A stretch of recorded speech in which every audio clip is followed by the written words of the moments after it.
hiduplah seorang pemuda bernama Murtado. Murtado merupakan anak dari mantan lurah. Dia adalah pemuda yang baik, santun, soleh, dan suka menolong. Pada masa itu, para kompeni sangatlah jahat kepada para penduduk di Kemanyaran. Selain penguasa kompeni, ada juga kaki tangan yang merupakan orang pribumi, yaitu Mandor Bacan dan Beklihun. Mereka adalah kaki tangan Belanda yang jahat di bawah pimpinan Tuan Kusendang. Pada suatu hari, di kampung diadakan acara gerakan padi atau panen padi. Para penduduk pun mengikuti acara tersebut. Begitu juga dengan Murtado. Murtado berdiri di samping seorang gadis. Murtado berdiri di samping anak kecil dan Mandor Bacan melihat hal tersebut.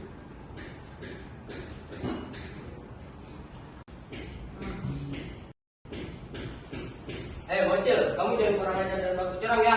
Lihat, ikatan padimu terlalu besar. Ah, tolong! Lu jangan macam-macam ya, berani sama anak kecil. Berani banget lu nantang gue, ha? Iya, gue nantang tuh. Gue masih kan lihat sikap lu sama anak kecil.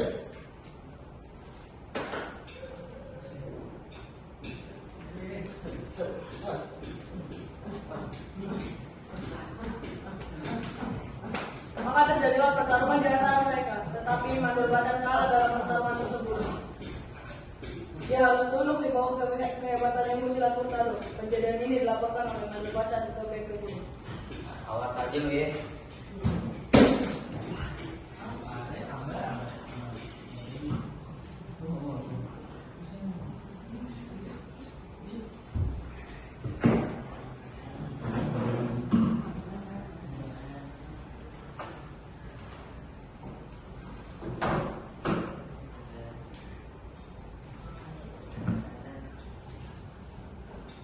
Bek, tadi waktu acara dagang padi ada yang ngacau, Bek.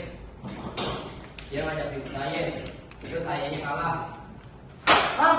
Lu kalah? Emang saya bisa lu? Namanya Murtado, Bek. Dia silatnya jago banget. Dia soal jagoan pula. Ayo kesel banget sama tuh anak. Awas aja, gua anak.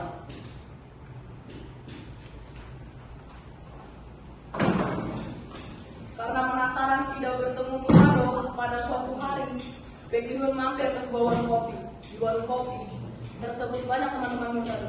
Teman Murtado juga berada di sana, dan Beklihun menegur Murtado.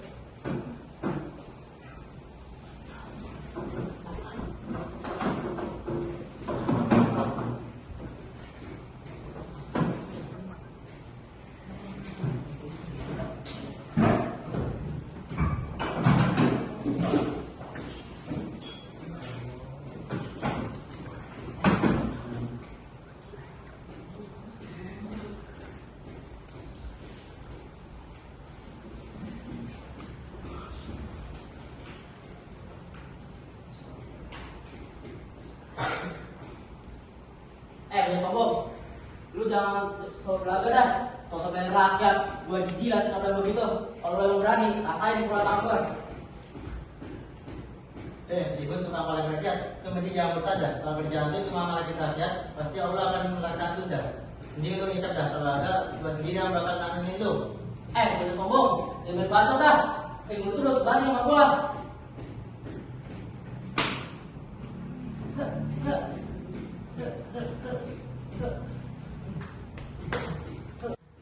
Kemudian Murtado mengelak dari serangan Beklihun. Murtado pun menyerang balik dan Beklihun tidak dapat mengelak lagi dan terjatuh ke tanah. Dan terjadilah pertempuran yang hebat di antara mereka. Pertarungan dimenangkan oleh Murtado. Ketika teman-teman Murtado bertanya kepada Murtado bagaimana dia bisa mengalahkan Beklihun, dia hanya bisa tersenyum dan menjawab. Jo, kok lu bisa sih menang lawan Beklihun?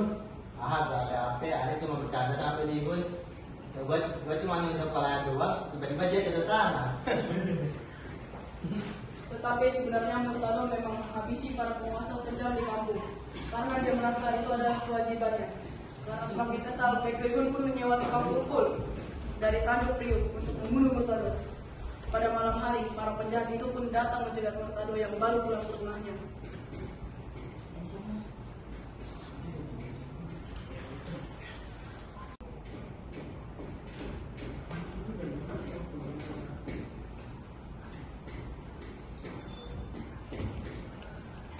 Murtado, lu mending ya aja deh. Maka terjadilah pertarungan di antara mereka.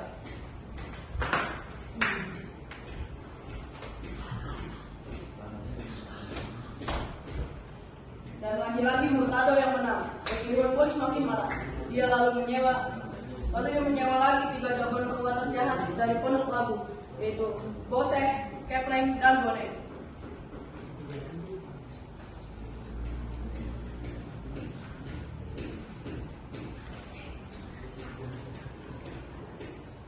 Aneh kalau tahu kalian bertiga harus habisin Murtado malam ini juga. Siap, Bos.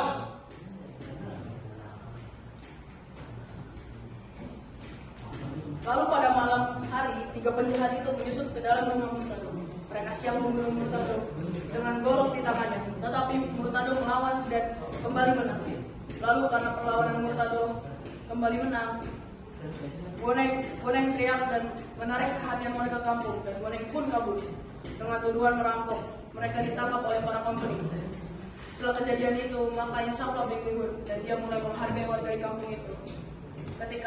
Ketika itu beberapa warga mulai perampok di bawah pimpinan Warsa mulai mengganas di Kemayoran.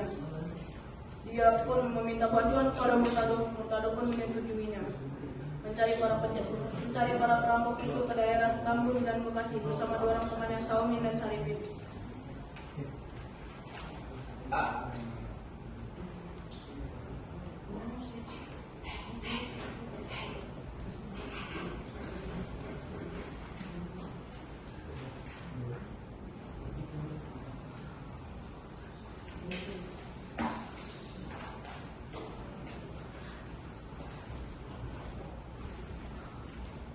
Saumi, Sarpin, ayo kita cari tuh perampok Pade di daerah Bekasi sama daerah Tambun. Ayo dok, gue gak takut sama tuh perampok Pade. Iya, gue pengen gebukin mereka nih.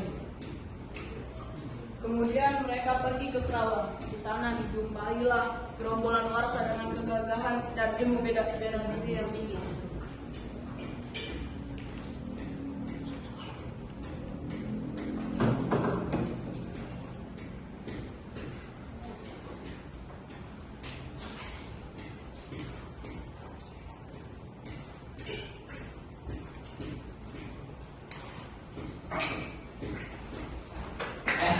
Pade, ngapain datang ke wilayah gue? Gua tahu, lu selama ini yang rampok penduduk sekitar kan? Iya, kenapa? Lu gak suka, ha? Iya, gua gak suka lihat sikap lu kayak gitu. Ayo kita berantem. Maka terjadilah pertarungan di antara mereka.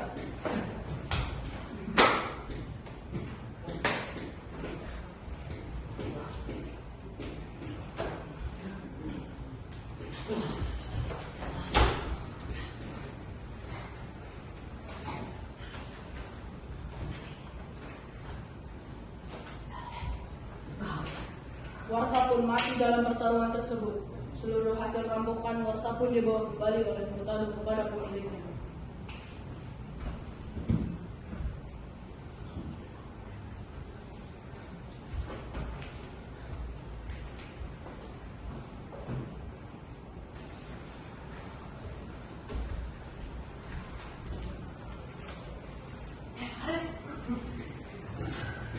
Sejak saat itu penduduk Kemayoran pun hidup tentram.